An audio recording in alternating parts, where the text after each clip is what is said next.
orthodoxy. Welcome to the money system, where we explain how money really works.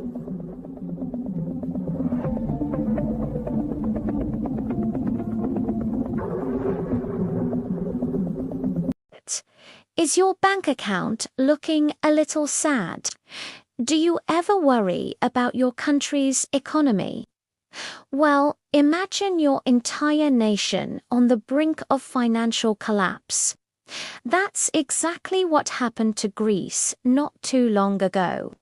How did a country with such a rich history, the birthplace of democracy and philosophy, end up in a debt crisis that shook the entire world?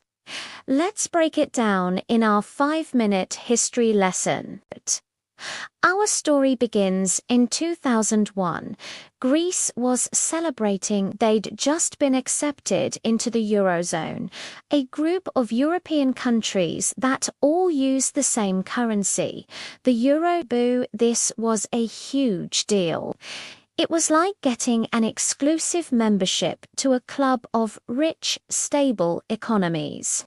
By joining, Greece could borrow money at much lower interest rates than before. Think of it like getting a premium credit card with a super low APR. So, what did they do? They started spending it. The government spent big on public sector jobs, pensions, and social benefits. The 2004 Athens Olympics were a massive multi-billion euro party. For a while, life was good, the economy was growing, and people felt wealthier. But here's the catch: a lot of this spending was fueled by borrowed money. And Greece wasn't exactly being honest about its finances. They were like a student telling their parents they were using their credit card for textbooks when they were actually funding spring break. For years, Greece cooked the books, hiding the true size of its deficits and debts to meet the eurozone's strict rules. They used complex financial tricks, with a little help from some big Wall Street banks, to make their debt look smaller than it actually was. Everything seemed fine on the surface, but underneath, a massive financial time bomb was ticking. Then came 2008. The global financial crisis hit. And it hit hard. The whole world's economy went into a nosedive. Banks stopped lending money as freely, and investors got scared. Suddenly, everyone started looking much more closely at countries' finances. And when they looked at Greece, they didn't like what they saw. In late 2009, a new Greek government came to power and dropped a bombshell. They revealed that the previous government had been lying for years. The country's deficit wasn't the 3.7% they had claimed, but a whopping 12.7% of their economy's size. Later, it was revised even higher. The world was shocked. It was like finding out your supposedly responsible friend had maxed out 10 secret credit cards. Confidence in Greece evaporated overnight. Investors panicked. They started demanding much higher interest rates to lend money to Greece, because it was now seen as a huge risk. Greece was trapped. It had massive debts to repay, but no one wanted to lend them more money at an affordable rate. The country was on the verge of going bankrupt, which means it wouldn't be able to pay its bills, from government salaries to pensions. This is where the crisis part really kicks in. A Greek default would be a catastrophe, not just for Greece, but for the whole eurozone. All the big European banks that had lent money to Greece would suffer huge losses. There were fears of a domino effect, a contagion that could spread to other struggling economies like Portugal, Ireland, Italy, and Spain. The entire euro project was at risk of falling apart. So, in 2010, the European Union and the International Monetary Fund, or IMF, stepped in.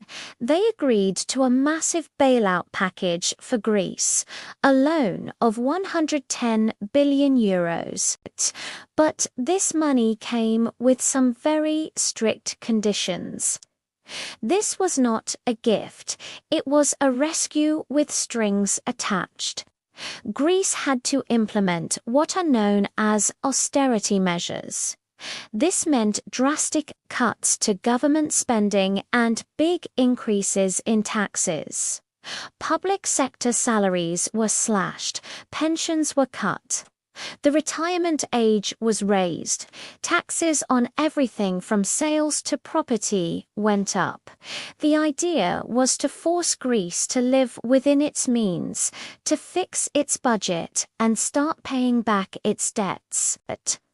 As you can imagine, this was incredibly painful for the Greek people. Their standard of living plummeted. Unemployment, especially among young people, skyrocketed to over 50% at its peak. There were massive protests, strikes, and social unrest on the streets of Athens. People who had worked their whole lives saw their pensions disappear. Young graduates couldn't find jobs. Businesses closed down. The country was in a deep and painful recession, and the austerity measures seemed to be making it worse, not better. The economy was shrinking, which made the debt even harder to pay back. It's like trying to pay off a huge credit card bill after you've lost your job. Despite the first bailout, it became clear it wasn't enough. Greece's debt was just too big. So, in 2012, a second bailout was needed, this time for €130 billion, along with a deal to write off a large portion of the debt owed to private investors. But even this wasn't the end of it.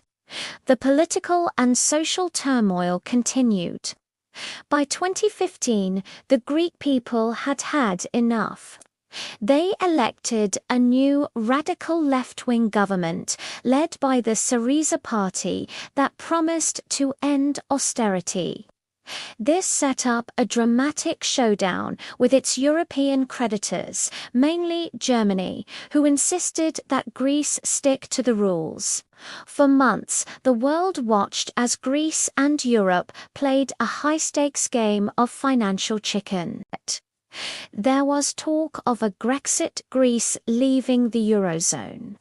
The Greek banks were forced to close, and limits were placed on how much cash people could withdraw from ATMs. The country was just days away from a complete financial meltdown. In the end, faced with total economic collapse, the Greek government had to back down. They agreed to a third bailout package in the summer of 2015 worth around €86 billion and accepted even more tough austerity measures. It was a humbling defeat for the anti-austerity government, but it kept Greece in the eurozone. So, where is Greece today? The country officially exited its bailout programs in 2018. The economy has started to grow again, and unemployment has fallen, though it's still high. The government has a budget surplus, meaning it's taking in more than it's spending. Tourism, a vital part of the Greek economy, is booming. However, the scars of the crisis run deep. The national debt is still one of the highest in the world relative to the size of its economy. Many Greek families are still struggling, and the austerity cuts have had a lasting impact on public services like healthcare and education. It will take many more years, perhaps a generation, for Greece to fully recover from a decade of economic pain. The Greek debt crisis is a powerful and cautionary tale. It shows how a combination of irresponsible government spending, a lack of transparency, and a global financial shock can bring a country to its knees. It also raises big questions about the very structure of the eurozone and the difficult balance between national sovereignty and shared responsibility. It's a reminder that debt, whether it's personal or national, always has to be paid back, and the consequences can be incredibly severe. That's our 5-minute history of the Greek debt crisis. I know it's a lot to take in. What do you think were the biggest lessons from this crisis? Let me know your thoughts down in the comments. And if you found this breakdown helpful, please hit that like button and subscribe for more deep dives into history and economics. Thanks for watching, and I'll see you in the next video.